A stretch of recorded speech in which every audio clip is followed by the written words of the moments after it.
no es novedad el tema, la necesidad de reformar la policía, ¿no? Es algo que el mismo exministro se dio cuenta cuando llegó, conoció cómo funcionaba la policía.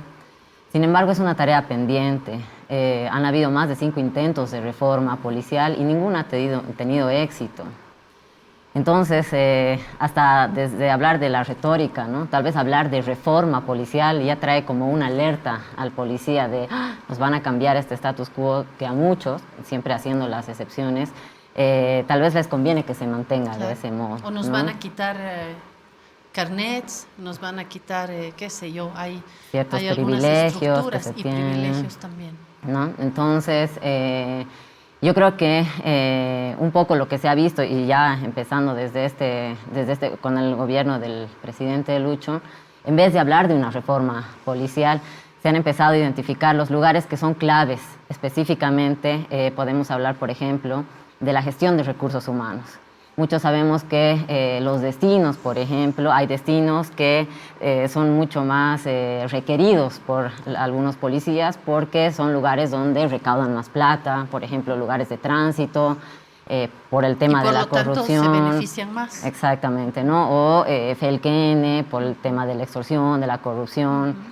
Si bien esos temas son también temas estructurales que hay que cambiarlos, la visión es que el policía se gane los lugares, ¿no es cierto? Los lugares donde, además, con su especialidad, pueda demostrar su capacidad. Entonces, ya que ahora no sea un lugar donde no haya como que la gestión de recursos humanos no sea a discreción, no sea porque alguien paga un cargo para ir a ese cargo, ¿no es cierto? Sino que sea un tema de méritos, un tema de especialidad. Entonces, se han propuesto 3 leyes. La primera, que le ha dado a la policía una demanda además histórica, que es la carrera de generales, que ha permitido que haya una estructura piramidal, algo que no había antes. Antes era como un cubo y que llegaba al final a los 6 generales, ¿no? Ahora hay Y de generales. edad también, ¿no? Ajá, sí, exacto. Entonces, esa es la primera ley que además dignifica el trabajo de los suboficiales, porque al final del día también son la mayoría de la policía y son también el reflejo de la sociedad. Los suboficiales, se dignifica también a ellos, ya no se los llama policías ni cabos, sino ya ascienden directamente al grado de sargentos, reconociendo porque, a diferencia de otras policías, los oficiales son licenciados, tienen una licenciatura de 4 años en ciencias policiales, y los suboficiales son técnicos superiores, es decir, tienen un título de técnico superior de 2 años, algo que no ocurre en otras policías. Es decir, tenemos una policía bien tecnificada. Sin embargo, esta gestión de recursos humanos principalmente no estaría permitiendo que esa gestión, esa tecnificación de la policía realmente se refleje en el servicio que da la policía a la población. Ahora estamos viniendo con una segunda ley que es dentro de este paquete de leyes, que es la ley del plan de carrera. El plan de carrera nunca se ha aplicado en la policía, que básicamente es como una hoja de ruta para el policía, que es cómo va a avanzar su vida policial, su carrera policial a lo largo de sus 30 años, ¿no es cierto?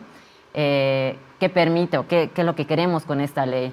Primero, que el policía escoge una especialidad, es decir, si va a ser su especialidad, va a ser investigación criminal, pues va a hacer investigación criminal toda su vida, sí, yendo en las diferentes unidades, FELCB, FELCC, FELCN, pero con una especialidad. Yo siempre digo, si bien ahorita no hay especialidades marcadas, para mí el general Aguilera es como un claro ejemplo de la especialidad en investigación criminal, ¿no? Él, puedes ver que tiene mucha capacidad en ese tema. ¿Por qué? Porque toda su vida se ha ido moviendo dentro de ese mismo ámbito. Entonces, ¿cuál es la idea? Que además dentro de esta ley estamos proponiendo un descriptor de cargos y cupos, es decir, vamos a tener una policía estructurada, se va a ver qué cupos hay para cada grado, es decir, para teniente coronel hay, no sé, 500 cargos. Si hay más de 500 policías en ese grado, pues los mejores tendrán que entrar y va a ser un proceso competitivo, se va a tomar la experiencia, se va a tomar, además se va a ver, la evaluación también va a cambiar, y esa es la tercera ley, que es la ley de evaluación de desempeño. Hoy en día se evalúa al policía, y yo creo que eso está muy relacionado con todo lo que hemos hablado.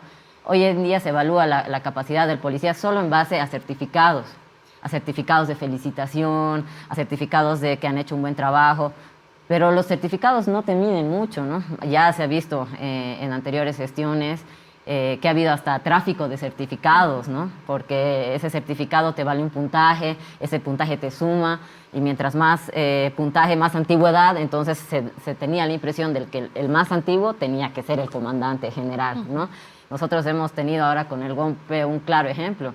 El más antiguo era primero que cuando estaba en la FELCB dijo que a las mujeres las pegaban por borrachas, porque llegaban tarde a su casa, el coronel Soria, ¿no? Y además fue el primero en estar al lado de Áñez, violando la Constitución, sin respetar, digamos, la tarea que él se le había dado, ¿no? Entonces, hoy en día vemos que la antigüedad, como se la tiene dentro de la policía, no refleja realmente lo que es un policía.